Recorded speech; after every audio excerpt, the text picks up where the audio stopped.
안녕하세요. 유튜브 넘버원 축구 분석 전문 채널 골 때리는 TV 배팅맨입니다. 자, 축구 토토 승무패 46회차 현재 11경기가 끝이 났습니다. 현재까지의 결과로만 보더라도 1등이 절대 나올 수가 없는 상황으로 2월이 확정이 될 것으로 보여집니다. 지난 회차에서는 1등만 700명 가까이 나오더니 이번 회차는 11경기만 끝났는데도 1등 예상 인원이 0명이죠.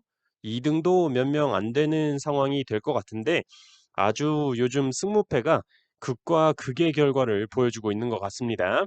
어쨌든 저도 이번 회차 솔직 담백하게 말씀드려서 존나 틀렸습니다. 많이 틀렸다고 해서 입 다물고 가만히 있는 것보다는 이런 과정들을 거쳐가면서 발전을 하는 거라고 생각을 하고 지금까지 결과가 나온 11경기에 대해서 제가 분석 때 말씀드렸던 내용들과 조금 비교를 해보면서 쭉 말씀을 드려보도록 하겠습니다. 자, 그러면 시작하기 전에 골 때리는 TV 가족분들 좋아요 눌러주시고 처음 오신 분들께서는 구독 눌러주시고 좋아요 눌러주시면 감사하겠습니다. 누르셨으면 시작해 보도록 하겠습니다. 자, 1번 경기였죠. 첼시 대 노리치 시티. 자, 이 경기는 분석 때에 말씀을 드렸듯이 첼시의 주전 공격수인 루카쿠, 베르너, 풀리시치 선수가 출전이 불가하기 때문에 혹시 모를 상황에 대비해서 무승부를 바칠지 말지 고민을 하시는 분들 많으시겠지만 저는 첼시의 단통 승으로만 선택을 했다고 말씀을 드렸죠. 주전 공격수들이 빠지더라도 이미 첼시는 주전 미드필더나 주전 수비 자원들이 모두 골을 넣을 수 있는 능력이 있고 이미 기록상으로도 많이 넣고 있는 모습을 보여주고 있기 때문에 첼시가 충분히 승리할 수 있다고 말씀을 드렸었고 그 결과 7대 0으로 첼시가 대승을 거뒀습니다. 치렐과 제임스, 마운트, 즉 수비, 미드필더 자원에서 모든 골이 나왔고 오랜만에 오도이 선수도 공격수로서 골을 기록을 했네요.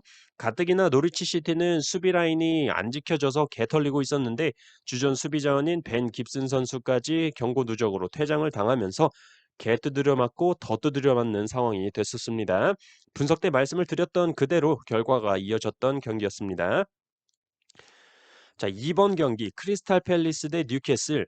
자, 우선 이 경기는 비에이라 감독 체제에서 굉장히 경기력이 올라온 크리스탈 팰리스라고 말씀을 드렸었고 뉴캐슬은 사실 주전 미드필더 자원인 존주 쉘빌 선수가 징계로 출전이 불가하기 때문에 가뜩이나 감독도 대행인 상태에서 주전 미들 자원도 없는 뉴캐슬이기 때문에 크리스탈 팰리스의 승무 투픽이면 충분히 패스할 수 있는 경기라고 말씀을 드렸었죠.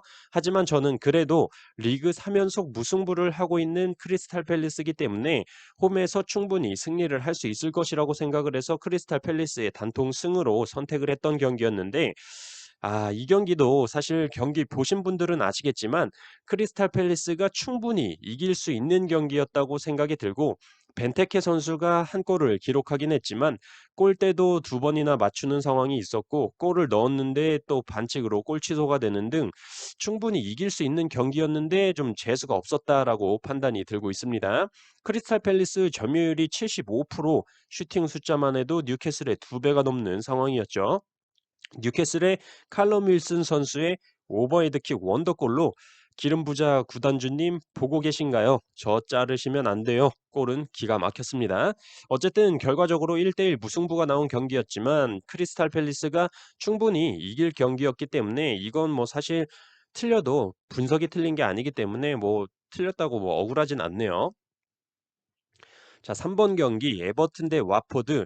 자, 이 경기 사실 너무 아쉬운 게 분석 때 말씀드린 내용으로 에버튼의 승리를 많이 보고 계시겠지만 저는 단통 무승부로 이변을 본다고 말씀을 드렸었고 그 이유로는 양팀 공격 스타일상 측면을 활용한 공격 스타일 자체가 굉장히 비슷한 팀끼리의 대결이기 때문에 에버튼의 경우는 그레이 선수와 타운젠드 선수가 최근 활약이 좋긴 하지만 이런 스타일이 비슷한 팀들끼리 붙을 때에는 칼버트 루인 같은 원톱에서 결정을 지어주는 선수가 있어야 되는데 칼버트 루인 선수가 출전이 불가하기 때문에 의외로 에버튼이 굉장히 고전할 수 있는 경기라고 말씀을 드렸었고 와포드의 경우도 조슈아 킹 선수가 출전이 불가하기 때문에 에버튼을 상대로 승리까지는 무리가 있다라고 말씀을 드리면서 단통 무승부를 갔던 경기였는데 개빡치게도 조슈아 킹 선수가 선발 출전을 했고 해트트릭을 기록을 하면서 다시 한번 출전 선수 정보의 중요성을 다시 한번 깨닫게 됐습니다.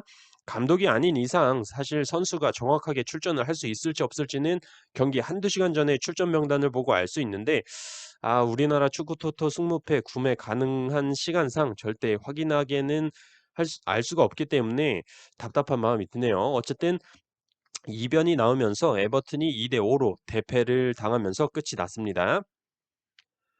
자, 4번 경기 리즈 대 울버햄튼. 자, 이 경기 기본적인 경기력으로 따져봤을 때는 리즈가 울버햄튼을 상대로 승리할 수 없을 거라고 말씀을 드렸었고, 기본적으로 주전 수비수 루크 아일링, 주전 미드필더 칼빈 필립스, 주전 공격수 벤포드 선수가 출전이 불투명하기 때문에 굉장히 리즈가 불리한 상황이고, 특히나 칼빈 필립스가 없는 리즈는 경기력이 절대 좋을 수가 없다고 말씀을 드렸었죠. 그리고 울버햄튼의 경우는 결장자도 별로 없고 최근 기세가 굉장히 좋기 때문에 충분히 리즈 원정에서 승리할 것으로 예상이 되지만 배당적으로 접근을 했을 때 너무나도 리즈 사이드로 나오고 있기 때문에 경기력 외에 뭔가 계보로라도 이변이 일어날 것 같아서 승무패로 지웠던 경기였죠. 울버햄튼의 황희찬 선수가 골을 기록을 하면서 승리하는 듯 했으나 후반 94분에 페널티킥을 내주면서 1대1 무승부가 나왔던 경기였습니다. 확실히 배당적인 부분도 경기력 못지않게 경기 결과에 작용을 한다는 점을 느꼈던 경기였습니다. 자, 5번 경기 사우스햄튼 대 번리. 자, 이 경기는 사실 제가 놓쳤던 부분이 있었습니다. 놓친 부분을 말씀드리기 전에 일단 사우스햄튼이 채 아담스 선수가 출전이 불투명하지만 그 외에도 브로자 선수나 엘리오누 씨 같은 골을 넣어줄 수 있는 선수들이 있고 워드 프라우스 선수의 공백은 디알로 선수가 잘 메꿔주고 있기 때문에 사우스햄튼이 충분히 승리할 수 있다고 생각을 하고 더군다나 상대팀 번리의 경우는 맞박 하나 믿고 경기를 하는 번리이기 때문에 주전 수비수 벤미 선수가 출전이 불가하기 때문에 세트피스 상황에 맞박 옵션 하나가 줄은 데다가 주전 수비수 찰리 테일러 선수도 출전이 불투명하기 때문에 수비적으로도 불안할 거라고 말씀을 드렸었는데 찰리 테일러 선수는 선발 출전을 했더라고요. 그리고 크리스 우드 같은 번리 공격 자원의 공격력은 개쓰레기라고 말씀을 드리면서 이번 이 경기 이변이라면 무승부가 나오겠지만 사우스햄튼의 전방 압박과 골을 넣을 수 있는 옵션들이 더 좋기 때문에 사우스햄튼의 단통 승을 추천을 드렸었는데 아까 말씀드렸듯이 놓쳤던 부분을 말씀드려 보자면 바로 번리의 막스웰 코르네 선수를 잊고 있었습니다. 8월 말에 올림피크를 이용해서 영입을 한 선수인데 9월 18일 아스널전에서 후반에 교체 투입으로 잠깐 나오면서 번리 데뷔전을 치렀고 레스터 시티와의 경기에서 2대2 무승부를 기록을 할 때 골을 기록을 했던 선수였는데 제가 지난 노리치 시티전에서 그 선수가 출전을 안 하면서 그 선수의 존재를 잠깐 잊어버렸던 것 같습니다. 골 넣을 선수가 없다고 생각을 했었는데 이번 경기에 막스웰 코르네 선수가 선발 출전을 하면서 두 골이나 기록을 해버렸네요. 그렇게 되면서 경기는 2대2 무승부로 이변의 결과가 나와버렸습니다. 자, 6번 경기 제주 대 전북. 자, 이 경기를 말씀드리기 전에 일단 오늘 치러졌던 K리그 경기들을 보면 참 재밌다라는 생각이 들 정도였는데 재미있던 포인트가 뭐였냐면 우리나라 K리그 골키퍼들이 선방 장면 보면 진짜 와, 유럽 가도 되겠다 싶을 정도로 선방을 잘하는 골키퍼들인데 유독 오늘 각 경기별로 골키퍼들의 실수가 많이 나오지 않았나 생각합니다.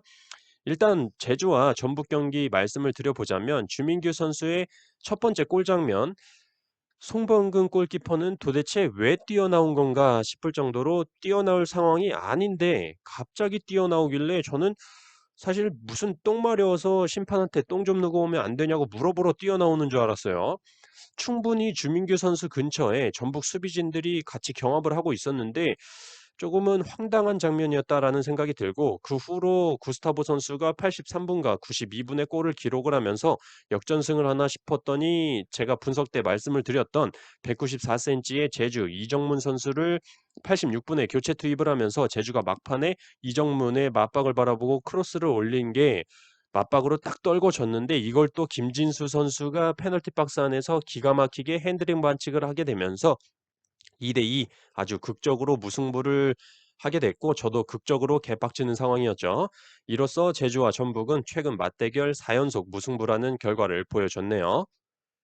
자, 7번 경기 성남 대 울산. 자, 이 경기 충분히 이변이 나올 수 있는 경기라고 말씀을 드리면서 성남의 무와 패 투픽을 추천을 드렸었는데 성남이 우선 3주간 K리그 휴식 기간 동안 체력을 충분히 끌어올렸고 김남일 감독도 빠다쳐가면서 훈련을 잘 시켰을 것이고 성남이 홈에서만큼은 5경기째 무패를 기록 중이라는 것도 말씀을 드렸었죠. 또한 성남이 이상한 선수 기용하지 말고 뮬리치 선수와 이스칸데로프 선수를 선발로 내세운다면 충분히 이변 가능할 수 있다고 말씀을 드렸었습니다. 상대팀인 울산은 최근 굉장히 기세가 좋긴 하지만 계속되는 연장까지 가는 아침 경기들로 인해서 피로 누적이 상당한 상태에서 성남의 원정 경기이기 때문에 이변 노려볼 만하다고 했었죠. 경기를 봤는데 실제로 성남의 권경원 선수 골과 울산 홍철 선수의 골로 1대1 상황으로 무승부가 나오나 싶었는데 뜬금없이 울산의 김태원 선수가 제 뒤통수를 후려쓰리는 뒤통수 자살골을 보여줬습니다. 저는 김태현 선수가 쌍욕, 멱살잡이, 눈 부릅뜨기, 심판한테 대드는 건 많이 봤어도 뒤통수로 자살골 넣는 건 처음 봤네요. 김태현 선수도 뒤통수를 맞고 성남 무승부 이변을 예상했던 제 뒤통수도 맞는 참 예측하기 힘든 결과가 나와 버렸습니다. 성남이 2대1로 승리를 하면서 완벽한 이변이 나왔습니다. 8번 경기 대구 대 수원 삼성. 자, 이 경기도 아까 전북과의 경기에서처럼 골키퍼 실수로 인해서 좀 경기가 뒤집히지 않았나 싶습니다. 대구의 세징야 선수가 햄스트링으로 결장을 했었지만 한 달간의 기간이 지났기 때문에 선발로 출전하는 데 문제가 없을 거라고 말씀을 드렸고 정태욱 선수도 부상에서 복귀를 하기 때문에 대구가 홈에서 충분히 수원 삼성 잡을 수 있을 것이다라고 말씀을 드렸던 경기였는데 기본적인 경기력 분석 때 말씀을 드렸던 것처럼 대구가 수원 삼성에 비해 훨씬 좋았고 찬스도 많이 만들어내고 있는 상황이었고 수치적으로만 봐도 슈팅 숫자가 수원 삼성의 3배였습니다. 수원 삼성의 첫 번째 골 상황을 보면 수원 삼성의 크로스가 올라온 볼을 사실 어려운 볼도 아니었고 대구의 최영훈 골키퍼가 그냥 캐치만 하면 되는 상황이었는데 그 공을 거의 뭐 제리치 발에다가 갖다 바치는 저희 동네 골키퍼 형님도 안 하는 캐칭 미스를 했고 제리치 선수는 뭐 공 갖다 바치는데 당연히 골을 기록을 했죠. 그 이후부터 뭔가 경기는 계속 대구가 주도를 하는 것 같지만 불안불안한 상황이 계속됐고 결국에 헨리 선수의 백헤딩 추가골까지 먹히면서 0대2로 패배를 기록을 했습니다.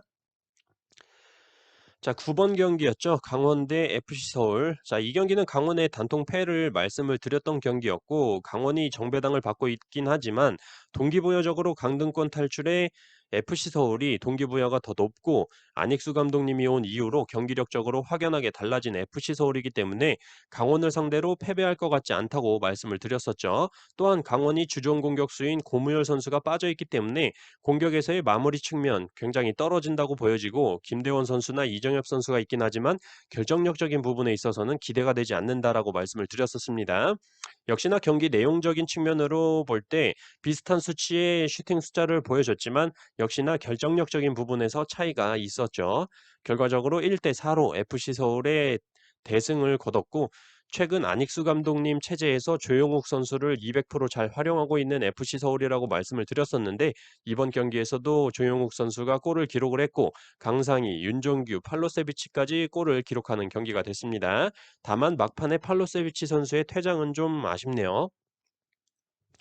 자, 10번 경기 수원FC 대 광주FC. 뭐 최근 경기력만 놓고 본다면 수원FC가 승리할 거라고 생각하시는 분들 많겠지만 광주의 강등권 탈출에 대한 동기부여, 이번 시즌 최다 연패인 5연패를 기록 중인 광주기 때문에 6연패까지 갈까라는 의문점, 또한 상성상으로 맞대결 전적에서 광주가 수원FC를 상대로 전적이 굉장히 좋았던 점, 그리고 수원FC가 최근 2경기에서 무득점을 기록 중이라는 점까지 많은 단서들이 광주 사이드로 나올 수 있는 경기라고 말씀을 드렸고 수원FC의 무와 패 투픽으로 말씀을 드렸었는데 결과적으로 엄지성, 이희균, 엄원상 선수까지 골을 기록을 하면서 1대3으로 광주가 승리를 했습니다. 주중에 K리그 6경기 분석 영상에서 광주 분석 말씀을 드릴 때 김종우 선수가 부상에서 복귀를 하면서 중원에서 찔러주는 패스가 굉장히 좋다라고 말씀을 드렸었는데 마지막 엄원상 선수의 골은 김종우 선수의 기가 막힌 킬패스가 너무나도 좋았다라고 말씀을 드리고 싶네요. 자, 11번 경기 포항 대 인천. 자, 저는 사실상 이 경기는 실시간으로 보지도 않았던 경기였는데, 왜냐하면 그 이유가 이 경기는 너무나도 동기부여적으로도 포항이 이 경기를 무조건 이겨야 그룹 A로 갈 수 있기 때문에 최근 인천의 무너진 수비 라인과 매경기 무득점 행진을 이어가는 것으로 볼 때 울산과의 아켐에서도 승리를 거두면서 기세가 좋았던 포항이기 때문에 당연히 포항이 홈에서 승리를 할 거라고 생각을 했었는데, 인천이 0대 1로 승리를 했길래 아니 이 결과만 봤을 때 '이게 무슨 상황인가? 도대체 인천에서 한 골은 누가 넣은 건가?' 생각을 하고 하이라이트만 잠깐 봤는데, 역시나 포항의 그랜트 선수의 자살골로 0대 1 패배를 기록을 했더라고요. 그랜트 선수는 울산과의 아켐에서 극장 헤딩골로 포항을 하드캐리했었는데, 스플릿에서 가장 중요한 경기에서 상황상 어쩔 수 없는 자살골 상황이었지만 며칠 사이에 천당과 지옥을 왔다 갔다 한 것 같네요. 어쨌든 인천이 오랜만에 승리를 기록을 하면서 포항은 그룹 B로 떨어지게 됐습니다. 자, 이렇게 축구 토토 승무패 46회차 11경기 결과에 대해서 말씀을 드려봤고, 확실히 축구 경기 결과는 확실히 축구 경기 분석 내용이 맞아도 결과와는 안 맞는 상황이 많이 벌어진다는 점 때문에 확실히 승부 예측이라는 게 굉장히 힘들지만, 또 맞을 때는 또 그만큼 또 희열을 느낄 수 있는 게 아닌가 생각이 들고 있습니다. 이번 회차 내용적인 측면에선 좋았지만 결과와는 차이가 있어서 아쉽고 2월이 확정됐다고 생각을 하기 때문에 다음 회차인 47회차 주중에 화요일 밤 9시 50분까지 구매를 해야 되는 상황인데, 갑자기 또 세리에 A와 라리가로 들어와 버려서 일단 들어온 경기들 팀들의 경기를 좀 찾아봐야 하는 상황이라서 영상을 찍을 수 있을지 없을지는 주중에 다시 공지를 드리도록 하겠습니다. 축구토토 승무패 46회차 아직까지 살아계신 분들이 있으면 마지막까지 좋은 결과 있으셨으면 좋겠습니다. 이상입니다.